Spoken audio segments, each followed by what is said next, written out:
I mean, the only thing I can think is that God loves our country and he thinks we're going to bring our country back. He wants to bring it back. It's so bad right now. She's an ordinary person, a woman of color, a waitress. Sometimes people would unkindly say just a waitress. A student trying to juggle education, doing jobs, and paying her bills before due, and then she gets fired. Of the billions of people on Earth, a distinguished man appeared in her life and saved her from giving up. Need for survival. Mia Thompson's alarm buzzed at 5:30 a.m., cutting through the silence of her tiny studio apartment. She groaned, reaching for her phone to silence it before it woke her neighbor in the paper-thin building. Another day, another endless to-do list. At 22 years old, Mia was a full-time college student, a waitress at Joe's Diner, and the sole provider for herself since her parents had moved back to their home country, leaving her to fend for herself in the bustling city. That morning was just another regular morning, except for the Trump supporters who are preparing the Freedom Park across from her building for an election campaign event. Donald Trump will be there in the evening. She wished she could join. She and her family have been a supporter of Trump since the day he became the president years ago. It has to be her time helping the others prepare the venue, but she had to go to school and work after that. Mia's mornings began with lectures. She was a business major, hoping to one day start her own event planning company. Despite her exhaustion, she loved school. The classes were her sanctuary, a place where her dreams felt tangible. But by noon, her academic life gave way to her demanding job. At Joe's Diner, Mia wore her waitress uniform with pride, though the job was anything but glamorous. She worked the lunch and dinner shifts, juggling trays piled high with burgers and milkshakes while keeping a cheerful demeanor for the customers. The tips were decent on good days, but barely enough on the slow ones. Between her rent, tuition, and groceries, every dollar was stretched thin. "Mia, table 5 needs a refill," her manager, Lisa, called from across the diner. Mia grabbed the coffee pot and hurried over, offering a bright smile to the elderly couple seated there. "How's everything tasting?" she asked. "Wonderful, dear," the woman replied. "You've got such a lovely attitude. You'll go far." Mia nodded, grateful for the kindness, even though her feet ached and her head pounded from lack of sleep. It never crossed her mind that the next day she'll be jobless. The day Mia got fired. She's been doing it for days, waiting tables, not getting enough sleep, and just waiting for things to change for the better. Another day was about to end. Mia Thompson stared at the clock on the wall of Joe's Diner, counting down the minutes until her shift ended. It was one of those relentless days. Her feet throbbed from hours of rushing between tables, and her mind was clouded with stress over an upcoming exam. Despite it all, she kept her smile intact, the same smile that had earned her the affection of regular customers. But not everyone appreciated her efforts. She knows that. What's worse than that? Being attacked because of her political views. Her life took an unexpected turn during that contentious election season. It started innocently enough. One afternoon, during a lull at the restaurant, a customer asked Mia about her thoughts on the upcoming election. She hesitated. Politics wasn't a topic she typically discussed at work. But the customer persisted, and Mia, feeling the conversation was lighthearted, admitted she supported Donald Trump.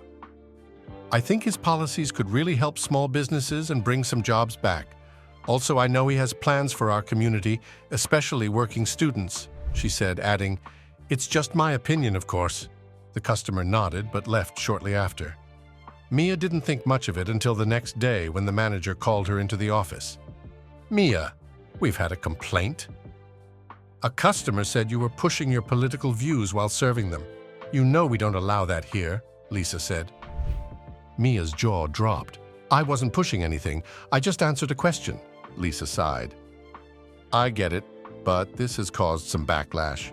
A few customers have already said they won't come back if you're still here." "But I didn't do anything wrong," she protested, her voice shaking. "I never brought it up on my own." Lisa avoided her eyes. "I know, but this is about the restaurant's reputation. I'm sorry, but we have to let you go." Devastated, she packed her things and left. The news of her firing spread quickly, partly because a friend posted about it on social media. The post went viral, with people taking sides, some supporting Mia's right to her political beliefs, and others defending the restaurant's decision. Mia left the diner that night feeling defeated. As she walked home, the weight of her struggles pressed down harder than ever. She had rent due in a week, tuition payments looming, and no safety net to catch her. For the first time in years, she let herself cry, the tears falling freely in the quiet streets. When she got home, Marcus, her best friend and study partner, was waiting for her. "You're home early," he said, noticing her tear-streaked face. "What happened?" Mia hesitated, but then told him everything. Marcus listened, then placed a hand on her shoulder. "You're stronger than this, Mia. Losing this job doesn't define you. It's just a setback." Mia thought of giving up. She was browsing randomly on her Instagram account, not totally minding what she's going to get caught up on until she reached a Donald Trump campaign. She's totally aware that there's a week-long presidential campaign near her place. It was the perfect time to spend her one Saturday and please her parents. They have been reminding her to help Trump followers in her area and contribute to the campaigns in her small, thoughtful ways. Her family and relatives voiced out strong and solid support for Trump in the coming elections. Also, she's just glad the news of her did not reach them. The Trump platforms. Despite the hate she has been getting and the heavy days because of losing her job, Mia decided to go to one of Trump's campaigns just across her apartment building. She learned a lot more from his speeches. One of Trump's cornerstone platforms was his America First approach. This policy emphasized prioritizing American interests in both domestic and foreign affairs. In trade, this translated into renegotiating deals like NAFTA, which was replaced by the USMCA, United States-Mexico-Canada Agreement. Trump argued these measures would protect American jobs and industries from unfair international competition. His administration also imposed tariffs on countries like China, aiming to reduce trade deficits and encourage domestic manufacturing. Immigration was another defining issue of Trump's platform. He advocated for stricter immigration laws, focusing on border security. The construction of a wall along the U.S.-Mexico border became a symbol of his immigration stance. Trump also implemented controversial policies like the travel ban on certain Muslim-majority countries, arguing it was necessary to protect national security. His administration sought to end Deferred Action for Childhood Arrivals, DACA, though this faced legal and public opposition. Economic growth was a key focus of Trump's presidency. His administration passed the Tax Cuts and Jobs Act of 2017, which lowered corporate tax rates and aimed to stimulate business investment. Trump emphasized deregulation, rolling back various federal regulations to create a more business-friendly environment. He touted record-low unemployment rates, particularly among minority groups, as evidence of his economic success before the COVID-19 pandemic disrupted the economy. Trump's healthcare platform largely revolved around repealing and replacing the Affordable Care Act, ACA, also known as Obamacare. While his efforts to fully repeal the ACA were unsuccessful, his administration did eliminate the individual mandate, which required Americans to have health insurance or face a penalty. Trump often spoke about lowering prescription prices, although significant reforms in this area faced legislative hurdles. During his campaigns and presidency, Trump frequently emphasized a law and order platform. He pledged to support law enforcement and address crime, often framing himself as a defender of traditional values and security. This platform gained prominence during the Black Lives Matter protests and civil unrest following incidents of police brutality, where Trump positioned himself against calls to defund the police. Trump's foreign policy was marked by a blend of isolationism and assertiveness. He prioritized withdrawing from international agreements he deemed unfavorable, such as the Paris Climate Agreement and the Iran nuclear deal. His approach to NATO was unconventional, as he criticized member nations for not contributing their fair share financially. Trump's relationship with North Korea was also notable. He became the first sitting U.S. president to meet with a North Korean leader, though substantial denuclearization efforts stalled. One of Trump's lasting legacies is his judicial appointments. He appointed 3 Supreme Court justices, Neil Gorsuch, Brett Kavanaugh, and Amy Coney Barrett, shifting the court's balance to a conservative majority. Additionally, his administration appointed numerous federal judges, significantly influencing the judiciary's ideological direction. The COVID-19 pandemic posed a significant challenge to Trump's presidency. His platform during this crisis focused on balancing public health measures with economic reopening. He supported Operation Warp Speed, which accelerated the development and distribution of COVID-19 vaccines. However, his handling of the pandemic drew criticism for downplaying the virus and inconsistent messaging. Mia asked, "What has to be his approach with us Black Americans?" She left the rally and decided to visit her friends at Joe's Diner, her workplace for the past years, the encounter with the future president. Inside the diner, Mia reminisced about the past when she still could work and save some money for her bills. It's like staring at a pile of bills every day since she got fired. She's barely surviving. Few minutes later, cameramen started to come inside with several men in sleek black suits tailing. She realized Mr. Trump wanted to make contact with the people around the block personally. Mia thought that maybe it was deliberate because by that time they have learned about the incident involving her inside the diner. Donald Trump was sitting in a corner booth being interviewed and also talking to the people. Between short conversations with them, he noticed Mia through the window. Her defeated posture caught his attention, and something about her reminded him of the struggles he'd seen others face when trying to build a better future. Trump motioned for his assistant following him. "What's going on with that young lady out there? She looks familiar. Is that the Mia?" he asked, gesturing toward Mia. The manager happened to overhear and tried to make a cover-up story. "That's Mia. She's been working here for a while, but Lisa just let her go. She's in school and trying to make ends meet, but times are tough." Trump nodded thoughtfully. He quickly moved towards her and had to approach her. "Excuse me," Trump said, standing over her. Startled, Mia looked up, recognizing him immediately. She quickly wiped her tears and stood, embarrassed. "Mr. Trump," she stammered, unsure why he was speaking to her. "I couldn't help but notice you seem to be having a rough day," he said. "Mind telling me what's going on?" Mia hesitated but decided to explain. "I just lost my job. I've been trying to balance school, work, and bills, but now I don't know how I'm going to manage." Mia decided not to overshare and talk about what exactly happened. She thought that Trump and his team might have learned about it anyway. Trump listened carefully, nodding. When she finished, he said, "You know, setbacks like this are just stepping stones. What's your dream?" "I want to graduate and start my own event planning business," Mia said, her voice filled with equal parts determination and doubt. Trump smiled. "Good. You've got a plan. Now let's make it happen." The day of her dreams. Over the next week, Trump arranged for Mia to meet with his foundation team. They provided her with a grant to cover her tuition and a stipend to help with living expenses.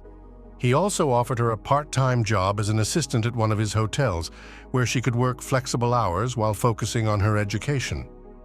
Mia threw herself into her studies, no longer burdened by the constant worry of making ends meet. At the hotel, she gained valuable experience in customer service and event management, which aligned perfectly with her aspirations. She excelled in her classes and even started networking with professionals in the industry. Years later, Mia launched her own event planning business, turning her dream into reality. Her company grew quickly, known for creating unforgettable experiences for its clients. At the grand opening of her first office, Mia invited Donald Trump as a guest of honor. Standing before the crowd, she said, "I wouldn't be here without someone who believed in me when I couldn't see a way forward. Thank you for reminding me that a setback is just a setup for a comeback." Trump, smiling, replied, "You did the work, Mia. All I did was give you the chance." Mia has always shared her inspiring and success story to crowds and promised her community how Trump was fair and just and not selective of who to help and reach out to. He was not even the president yet at the time. Plus, no cameras were focused on them when they talked. It was a humbling moment for both of them. At this time where Mia is savoring her success, Donald Trump has become the President of the United States for the second time. What some people don't know about Trump. In the recent 2024 U.S. presidential election, Donald Trump increased his support among black voters compared to previous elections. Nationally, approximately 20% of black voters supported Trump, up from 12% in 2020. This shift was particularly notable among black men.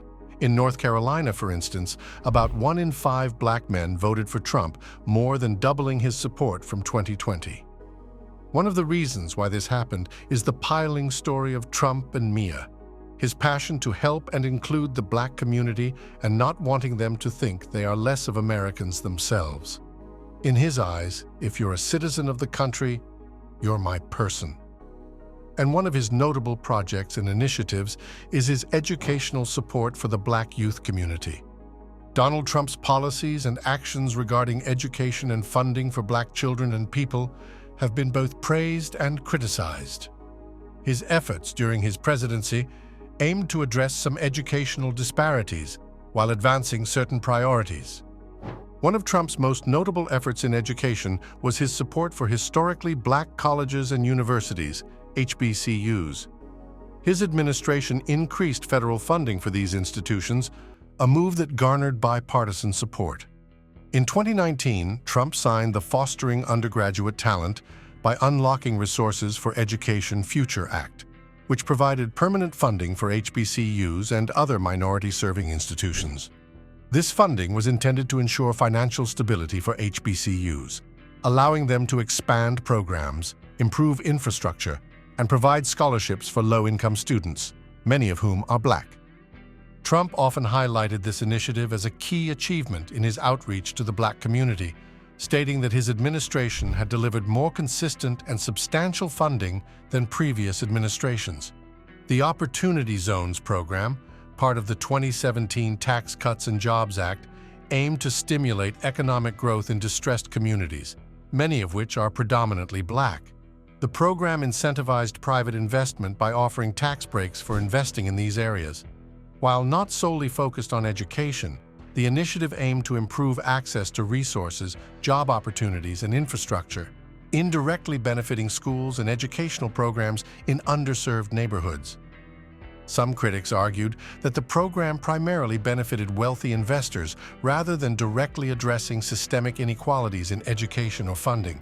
Trump was a strong advocate for school choice, which included expanding access to charter schools and voucher programs. His administration supported policies that allowed parents to use public funds to enroll their children in private schools or alternative educational institutions.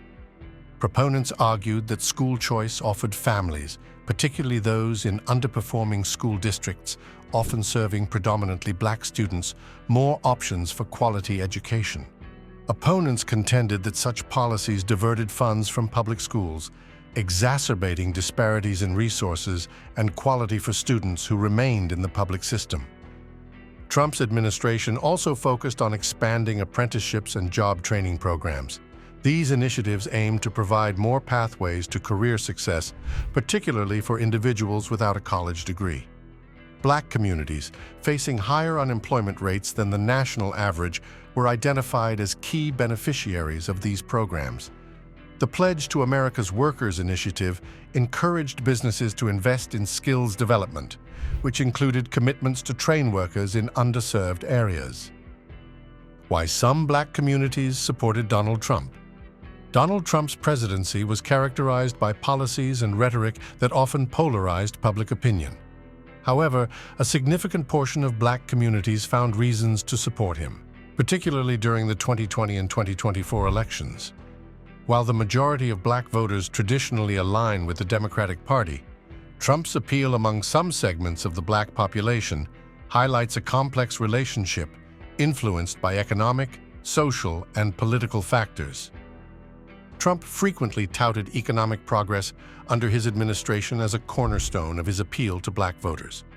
Before the COVID-19 pandemic, black unemployment rates reached historic lows, and wages for low-income workers, including many in black communities, showed signs of growth. His administration's tax cuts and deregulation efforts were credited with fostering a robust economy that benefited workers across racial and economic lines. Trump's rise in politics was fueled by his image as an outsider who challenged the political establishment. Many Americans, frustrated with traditional politicians and bureaucracies, saw him as a refreshing alternative. His business background and lack of prior political experience made him relatable to those who felt disconnected from Washington elites. One of the reasons why the Black community supports him. Trump's populist rhetoric, encapsulated by his Make America Great Again slogan, resonated with people who felt left behind by globalization, technological changes, and shifting cultural dynamics. His focus on America First policies appealed to those seeking a leader who prioritized domestic issues, such as manufacturing jobs, border security, and national sovereignty. Trump's rhetoric about self-reliance, entrepreneurship, and opportunity over handouts resonated with some Black voters who valued messages of economic independence. His emphasis on business development and wealth creation aligned with the aspirations of Black entrepreneurs and professionals looking for a president who prioritized economic mobility. Some Black voters expressed frustration with what they saw as decades of unfulfilled promises from the Democratic Party. Trump's unconventional approach and outsider status appealed to those who sought a break from traditional politics. His willingness to challenge the status quo, coupled with targeted outreach to Black voters, helped him gain support among those who felt overlooked by previous administrations. The Trump campaign made strategic efforts to court Black voters through initiatives like the Platinum Plan, which promised to invest $500 billion in Black communities, create jobs, and provide better access to education. While critics questioned the feasibility of these promises, the targeted messaging resonated with some voters. The reasons why some Black communities supported Donald Trump are multifaceted and rooted in economic opportunities, criminal justice reform, and dissatisfaction with traditional political dynamics. While Trump's policies and rhetoric sparked widespread debate and criticism, they also attracted a segment of Black voters who believed in his vision for economic empowerment and systemic change. This shift underscores the diversity of thought within Black communities and highlights the importance of addressing their varied needs and aspirations in the political landscape.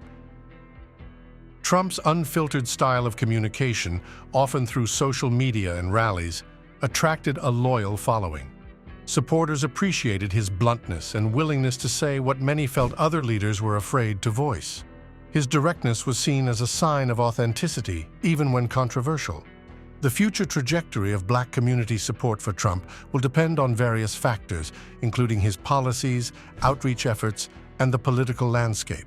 While recent trends indicate growing support among certain segments, the Black community remains diverse, with varying perspectives and priorities influencing voting behavior. All the Mia Thompsons now. It has been 2 weeks since Donald Trump won the election. Mia is not a single story. She is the reflection of thousands of left-out students who are struggling to make ends meet, not having the opportunities to achieve easy success. 2 years ago, approximately 36% of Black individuals aged 18 to 24 were enrolled in college, indicating that 64% were not pursuing higher education at that time.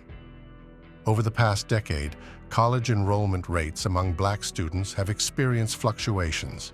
In 2012, the enrollment rate for Black 18 to 24-year-olds was also 36%, showing no significant change by 2022.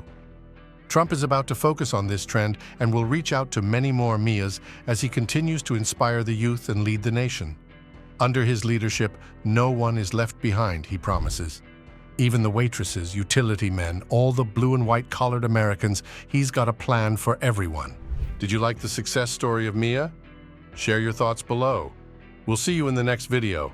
Thanks for watching.